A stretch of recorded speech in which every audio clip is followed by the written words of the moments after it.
Hay un caso que la policía de Japón aún no puede explicar. Una familia entera fue masacrada dentro de su propia casa. El asesino no solo los mató, también se quedó. Durmió en su sofá, comió su helado, usó su computadora y dejó todo regado con pruebas: ADN, ropa, huellas, comida, heces. Y aún así, a más de 20 años del crimen, nadie sabe quién fue. Nadie. Ni siquiera cómo logró escapar sin ser visto en un barrio lleno de cámaras. Este es el caso real de la familia Miyazawa, uno de los asesinatos más escalofriantes de Japón y uno de los misterios más absurdamente frustrantes de la historia moderna. Prepárate, porque después de esto, te vas a preguntar cuántos asesinos están sueltos, que quizás no huyen, sino que esperan. Era el 30 de diciembre del año 2000. En un barrio tranquilo de Tokio llamado Setagaya, una familia vivía su última noche. Los Miyazawa eran 4. El padre, Mikio, de 44 años. La madre, Yasuko, de 41. La hija mayor, Nina, de 8 años, y el pequeño Rei, de solo 6. Vivían en una casa de 2 pisos, pegada a un parque que en ese entonces estaba siendo demolido. Un barrio común, sin lujos, con vecinos que se conocían, cámaras de vigilancia y nada, absolutamente nada, que indicara que esa noche sería distinta. Ese día la familia cenó como siempre. Los niños jugaban, la madre habló por teléfono con su propia mamá a eso de las 7 de la noche. Todo parecía normal. Pero cerca de la medianoche, el infierno entró por la puerta de atrás. Al día siguiente, la suegra de Yasuko fue a visitarlos. Tocó, esperó. Nadie contestó. La puerta estaba entreabierta y lo que encontró adentro fue algo que ni las peores películas de terror se atreven a mostrar. Los 4 estaban muertos. No por envenenamiento, no por un accidente, sino brutalmente asesinados. Mikio Miyazawa era un hombre serio, trabajador. Trabajaba en una editorial de libros infantiles. Le gustaba el béisbol y jugaba con su hija después del trabajo. Yasuko, su esposa, era maestra. Siempre se preocupaba por la educación de sus hijos. Era amable, sonriente y muy cercana a su madre, quien vivía justo al lado. Nina, la hija mayor, tenía solo 8 años. Le gustaban los dibujos animados, soñaba con ser patinadora. Y el pequeño Rei, de apenas 6 años, era callado. Tenía un trastorno de lenguaje, pero le encantaban los trenes. Pasaba horas mirando videos o jugando con maquetas. Eran una familia común. No tenían enemigos. No estaban metidos en nada raro. Solo querían vivir en paz. Y sin embargo, alguien entró esa noche y los mató a todos. El cuerpo de Mikio Miyazawa fue encontrado al pie de las escaleras, tendido de lado, como si se hubiera desplomado en mitad de una pelea. No en su cama, no en la sala, sino justo ahí, entre el primer y segundo piso. Las heridas eran profundas, en la cara, en el cuello y en las manos. Tenía cortes defensivos. Había luchado. El asesino no lo sorprendió dormido, no fue un ataque silencioso. Hubo ruido, golpes, una pelea feroz. Dicen que Mikio corrió escaleras arriba, tal vez al escuchar un sonido extraño, o quizás bajó, desesperado, al oír un grito. Tal vez intentó proteger a su familia y terminó recibiendo la primera estocada.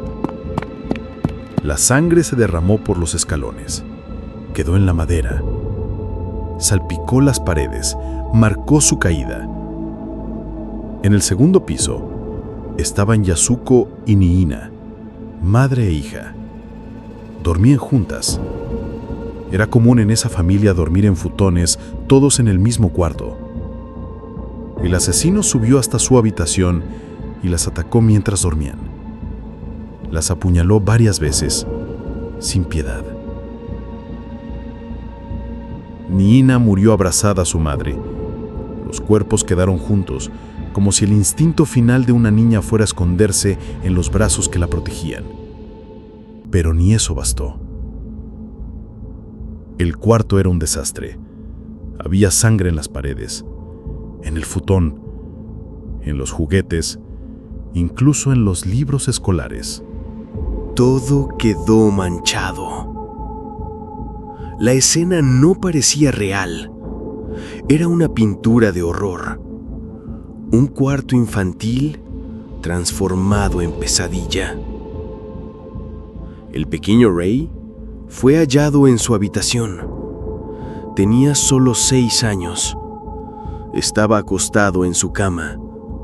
A simple vista, parecía dormido. No había sangre. No había cortes. Murió por asfixia. Eso dijeron. Pero hasta hoy no saben cómo. Tal vez le taparon la boca. Tal vez lo asfixiaron con una almohada. O quizás lo envenenaron. Su muerte es un misterio dentro del misterio. Pero lo más perturbador no fue cómo murieron, sino lo que pasó después. El asesino no se fue, no huyó, no escapó corriendo, no limpió sus huellas. Simplemente se quedó. Apagó las luces, fue a la cocina, abrió el congelador, sacó un helado, lo comió en silencio, sentado en el sofá, con los cuerpos aún ahí en el segundo piso. La televisión estaba encendida, el ambiente frío. Después encendió la computadora, navegó por internet durante varios minutos, visitó páginas sobre teatro, sobre arte escénico, y hasta intentó usar la impresora, pero falló. No tenía tinta, no funcionó, y aún así se quedó. Fue al baño, usó el inodoro, se limpió y no tiró la cadena, ni se molestó en ocultarlo. También se cambió de ropa. Dejó su camiseta, su chaqueta, hasta su bufanda, todo tirado en el baño, manchado, mojado, como si nada. Se tomó su tiempo, como si no tuviera prisa, como si supiera que nadie lo vería, como si la casa le perteneciera. Y lo más absurdo es que dejó un reguero de pruebas: ADN, huellas, ropa, pañuelos, comida, papel higiénico. Todo, menos su rostro. Ninguna cámara lo vio entrar. Ninguna cámara lo vio salir. Y hasta el día de hoy, 20 años después, sigue libre. Todo lo que sabemos sobre lo que el asesino hizo después no es suposición, no es teoría, es dato, registro. La policía encontró el navegador abierto en la computadora de Mikio. Había visitado páginas de teatro, arte y espectáculos. Intentó usar la impresora, pero falló, y la computadora fue apagada de forma manual. Alguien estuvo allí, sentado, conectado. El análisis del sistema reveló que estuvo activo entre la 1:18 y las 10:05 de la mañana. 10 horas. 10 horas adentro de la casa después de matar. Y no solo eso, se encontró una bolsa del supermercado con comida parcialmente consumida, pañuelos usados, un cuchillo que no era de la casa y ropa que no pertenecía a ninguna de las víctimas. Entre ellas, una chaqueta, una bufanda, una camiseta, todas ensangrentadas, tiradas en el baño. También usó toallas, se limpió y probablemente se lavó las manos o incluso el rostro. Dejó huellas dactilares, sangre y rastros de su propia materia fecal. Sí, literalmente, el asesino cagó en la casa y ni siquiera se molestó en jalar la cadena, como si supiera que no lo iban a atrapar. Los investigadores también encontraron rastros de un perfume masculino, una marca específica de desodorante y restos de arena. Arena traída desde California. ¿Cómo llegó a eso ahí? Todo eso está registrado. Todo eso fue recolectado, analizado, estudiado. Y aún así, no hay rostro.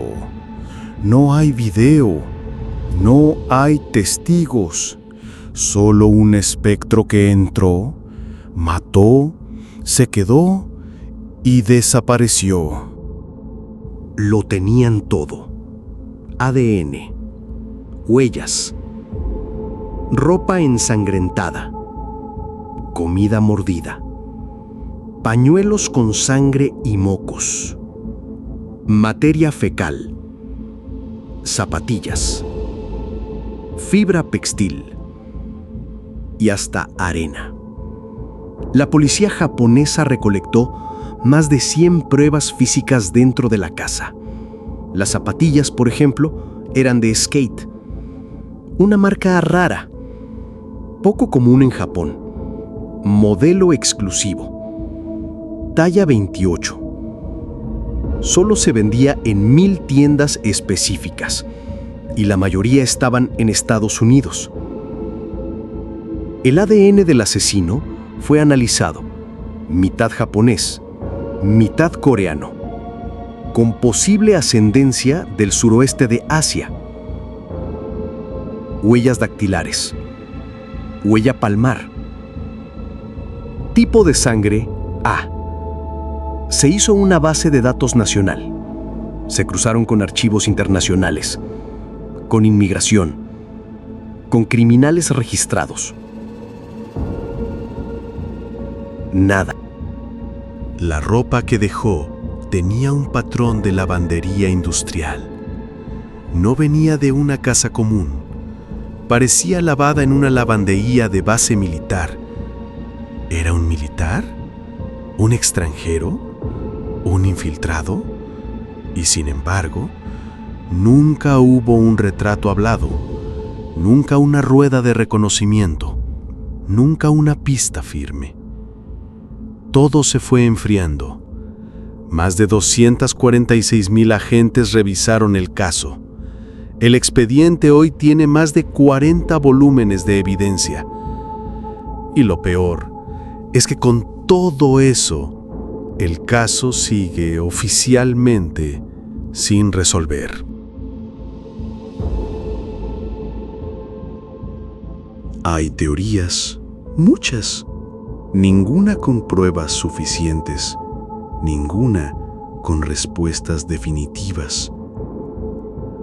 La primera, y la más aceptada por la policía, es que fue un asesino solitario, alguien mentalmente inestable, tal vez un psicópata, tal vez alguien con resentimiento contra la sociedad, Un hombre sin motivos, sin rumbo, que entró y mató porque sí. Pero hay inconsistencias, demasiadas. Demasiado limpio para ser impulsivo, demasiado cómodo para ser un loco sin plan. La segunda teoría apunta a una venganza personal, contra Mikio, contra Yasuko, pero los investigadores no encontraron enemigos, ni conflictos, ni nada. Otra hipótesis sugiere que era un militar estadounidense, o alguien con acceso a bases militares. Por la ropa, por la arena de California, por la actitud fría y porque la casa estaba cerca de una zona que antiguamente fue ocupada por bases aliadas. ¿Y si fue un agente encubierto? ¿Y si no era un asesino, sino un mensaje? También hubo rumores de algo más oscuro, una secta, un experimento, un ritual de cierre de ciclo. Nada confirmado, solo susurros, lo suficiente para no ser investigado y para que nadie se atreva a ir más allá. Lo cierto es que, si fue un psicópata, era demasiado metódico. Si fue militar, era demasiado silencioso. Y si fue parte de algo más grande, nadie quiere hablar de eso. ¿Y tú? ¿A cuál le crees? Han pasado más de 20 años. La casa fue demolida. Solo queda un terreno vacío y una placa conmemorativa. Cada año, el 30 de diciembre, la policía regresa, revisan el archivo, repasan las pruebas y visitan el lugar donde ocurrió todo. Los vecinos dejan flores. La madre de Yasuko murió sin respuestas, sin justicia. El expediente tiene más de 40 volúmenes, miles de páginas, miles de horas de investigación. Todo para nada. El asesino sigue libre, respirando el mismo aire que todos, quizás viendo este mismo video.